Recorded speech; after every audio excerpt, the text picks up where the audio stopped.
Bonsoir maman. Bonsoir, papa. Bon, en tout cas, merci de nous avoir invités. Je suis le frère Aza Banzan Sidoulou. En tout cas, merci pour cet accueil. Alors, pouvez-vous d'abord vous identifier, vous présenter pour permettre à nos amis et connaissances sur les réseaux sociaux, pour faire aussi votre connaissance évidemment. Veuillez vous présenter s'il vous plaît. Je suis Madame Luamba Belgia, responsable ou promotrice de l'initiative CEFA Elikia de Pointe-Noire. Ah d'accord. Mais comment avez-vous eu cette initiative pour avoir ce genre de projet assez énorme? Sous l'inspiration du Tout-Puissant, nous avons eu à cœur d'aider la jeunesse congolaise à l'insertion socio-professionnelle et à l'emploi, à une éventuelle employabilité et auto-prise en charge. Ah. Donc, est-ce que c'est quelque chose qui vous est venu comme ça ou parce que vous êtes croyante que le Seigneur Jésus vous a inspiré ce genre de projet? Je crois fermement que c'est parce que je suis soldat dans les troupes du Seigneur Jésus Alléluia. qu'il m'a choisi pour cette œuvre. Amen. Et vous êtes dans quelle zone ici? Pourquoi avez-vous installé cette école dans un milieu un peu enclavé parce que vous, dites-moi le lieu où se trouve évidemment votre école. Nous sommes situés au quartier Vungu, dans l'arrondissement 3 Tchétché, Vungu, secteur Banque de Vie, en allant vers le marché Lusala. Nous sommes vraiment à la fin de Vungu et à l'entrée de Lusala. Mais pourquoi vous n'êtes pas allé au centre-ville, là où il y a des gens quand même bien nantis? Non, l'idée ce n'est pas,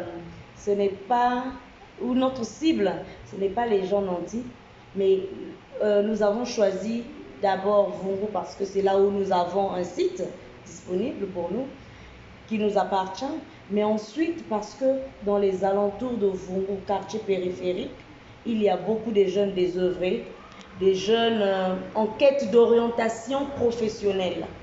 Et nous avons pensé que c'était le meilleur endroit ou l'endroit propice. Je vous l'ai dit tout au début, c'est le projet du PDG, donc du Seigneur Jésus-Christ. Et lui, il sait faire toutes choses bonnes en son temps et au lieu qui lui convient. Alors très concrètement, que faites-vous ou quels sont les types de formations que vous mettez à la disposition de nos jeunes? Alors ce sont les métiers traditionnels de l'artisanat, donc la coiffure, la couture pour commencer, mais une grande innovation par rapport à tous les centres de formation et réinsertion qui existent dans le pays, on va dire. Nous avons de la maroquinerie, la cordonnerie moderne, la blanchisserie et la sérigraphie traditionnelle. Sérigraphie, c'est quoi? Je ne connais pas ces termes. La sérigraphie, c'est la décoration, en fait, comme on dit, la décoration traditionnelle sur t-shirt, un peu différent de l'infographie qui aujourd'hui a été, c'est la sérigraphie, mais qu'on a importé vers les antiques. Mais nous, on reste à la sérigraphie traditionnelle, avec les découpes de maquettes, le tamponnage pour effectuer effectivement. Ceux qui font des logos de t-shirt, ils peuvent, d'accord. Et au niveau de l'informatique?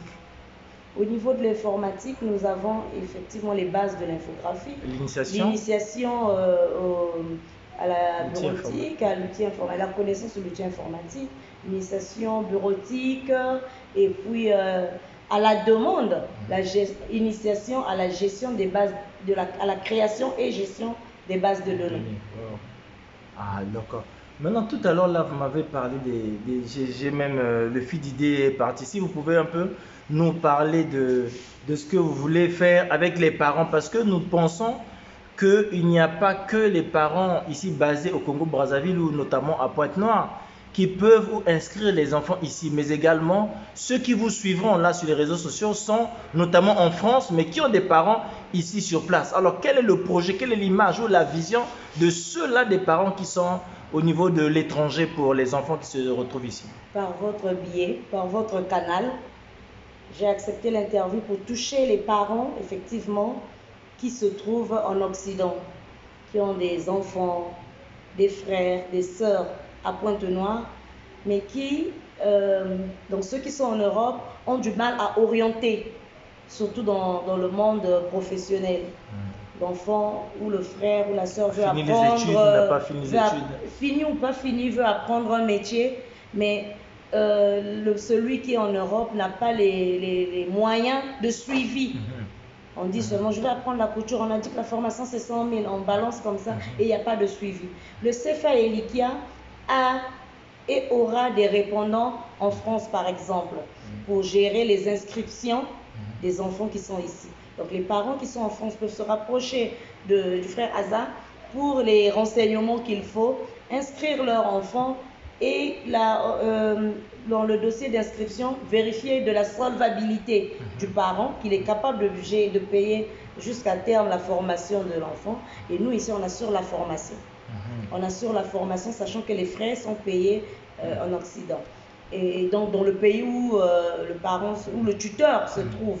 Et après, tous les 3 mois, nous avons devoir d'envoyer l'état d'avancement de l'apprenant vers le parent, avec réalisation comprise, vidéo, des petites vidéos sur les réalisations de l'apprenant ou et un rapport qui va présenter l'évolution de l'apprentissage de l'enfant encadré. Mais vous avez des enfants qui, au cours de la formation, peuvent tomber malades. Est-ce qu'ils sont à la charge des parents ou comment ça se passera, hein, Alors, les enfants qui n'ont pas un état de santé très fiable ou qui peuvent tomber malades lors de la formation, comme vous venez de poser, c'est que par le même canal, le CFA contracte avec des cliniques ou sinon une clinique de la place qui n'est pas très loin du CFA, donc toujours dans le quartier Vungu, une clinique bien moderne, afin de prendre en charge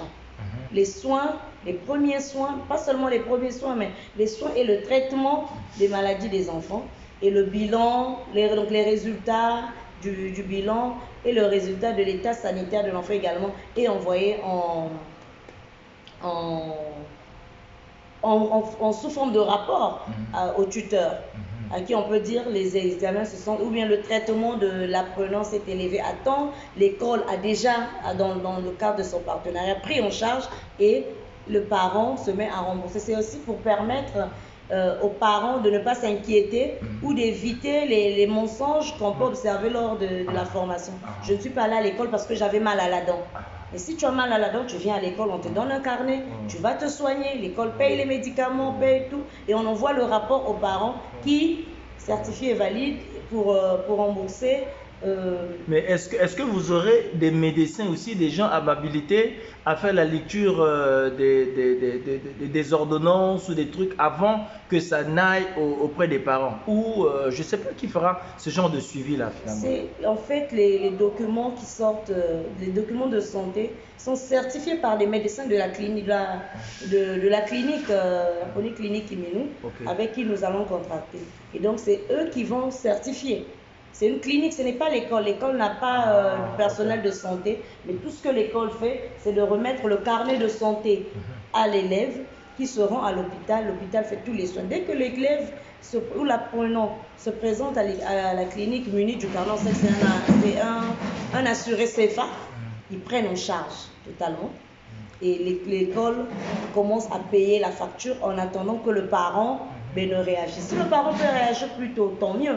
Mais si le parent va réagir en échelonnant le remboursement, ça se rentrera toujours dans le cadre des accords que nous avons. Vraiment, merci maman. En tout cas, nous avons écouté votre brève succinctement sur le fond et certainement la forme de votre projet. Mais est-ce que vous pouvez très brièvement nous présenter un peu les machines ou appareils que vous avez ici dans vos locaux, s'il vous plaît? D'accord. Nous sommes en période d'équipement. La quantité que vous allez voir en machine n'est pas, c'est pas une quantité exhaustive. Nous avons par exemple déjà installé 5 ordinateurs complets pour l'initiation à l'informatique, avec des tables ayant le confort qu'il faut. Nous avons l'échantillon des tables de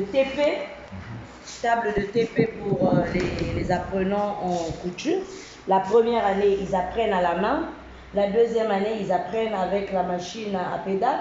Et en période d'accompagnement, ils vont sur la machine électrique et les machines de finition, donc les machines de surfilage, les machines de ponçage, ou tout ce qui est machine de finition, broderie, surfilage, etc. Donc nous avons ce modèle-là avec un tabouret, s'assied, une table avec une machine. Chaque apprenant aura cet équipement-là. Et pour les coiffeuses, idem. On a fait des mini coiffeuses. C'est une coiffeuse artisanale. Et l'apprenant se pose pour mettre en pratique lors des séances TP ce qu'il a appris lors de la théorie suivant le cursus de formation. Les couturiers, les coiffeuses n'ont pas que la petite coiffeuse artisanale que je viens de présenter, mais il y a également des lave-têtes, parce qu'il faut bien commencer sa formation en apprenant à faire du shampoing. Des lave-têtes, il y en a autant pour chaque, parce qu'on va les recevoir par groupe de 10. Les nombres de places seront quand même limités. Quand on en a plus, on crée un nouveau groupe de 10 et pour accélérer la formation, pour ne pas stigmatiser ou discriminer certains qui peuvent venir en retard. Tout le monde est la bienvenue au CFA Elikia. Nous avons des mannequins, donc chaque apprenant aura un mannequin type femme, un mannequin type homme et un mannequin type enfant pour apprendre à faire les mesures, et ce sera le mannequin qui sera comme le cobaye de l'apprenant pendant sa période de formation. Nous avons également artisanalement des têtes pour poser les perruques, pour qu'ils apprennent à fabriquer des perruques, pour faire des tresses. Mais après, la perruque, quand elle est fabriquée, il faut voir à quoi elle va ressembler sur un visage. Donc nous avons des têtes pour poser la perruque une fois fabriquée, pour voir à quoi elle ressemblerait sur un visage. Aussi des casques à vapeur pour apprendre non seulement l'utilisation du casque aux apprenants, mais également à quoi ça sert et puis dans quel contexte l'utiliser. Pour ceux qui vont faire de la blanchisserie, nous sommes en train de préparer le matériel qu'il faut pour les TP. Donc c'est une machine à repasser portative. Donc tout ça, ils vont apprendre. Pour ceux qui vont faire de la cordonnerie, c'est arrivé à ça. C'est un produit de la maroquinerie. Et ça, c'est un produit fabriqué ici par un des formateurs. Donc nous avons quelques machines pour les apprenants. Nous avons des tables de cours. Et voilà ce qu'il y a déjà dans notre premier magasin de stockage comme matériel en cours de préparation. On est en train d'équiper tout doucement. Et est-ce que vous pouvez nous montrer quand même les bâtiments, les locaux qui sont certainement en plein travaux? Oui, on passe par là, voilà.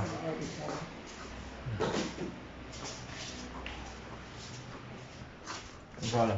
C'est-à-dire à partir d'ici, c'est bon? Vous pouvez juste nous montrer à distance, hein, là. D'accord. Nous avons une salle polyvalente de cours. C'est une salle de cours théorique. C'est ici où se feront des cours de manière magistrale. Et nous avons au fond des ateliers. La première salle, c'est la salle d'informatique. Ensuite, nous aurons l'atelier pour les coiffeuses, l'atelier de couture, donc la salle TP, couture, salle TP coiffure, la salle TP cordonnerie, le long. En tout cas, merci maman. Alors que pouvez-vous dire votre dernier mot à l'ensemble de tous ces parents qui veulent vraiment orienter les enfants à bien se former? La formation, quand on y croit, on peut. Et le CFA Elikia a les bras grands ouverts pour vous aider à situer nos enfants. Alors, est-ce que vous avez un coordonné téléphonique, si vous pouvez vraiment répéter? C'est le 06 656 28 66, précédé par le préfixe 242, bien sûr. Répétez encore, s'il vous plaît. 06 656 28 66. Merci beaucoup, maman, et à très bientôt. Merci beaucoup.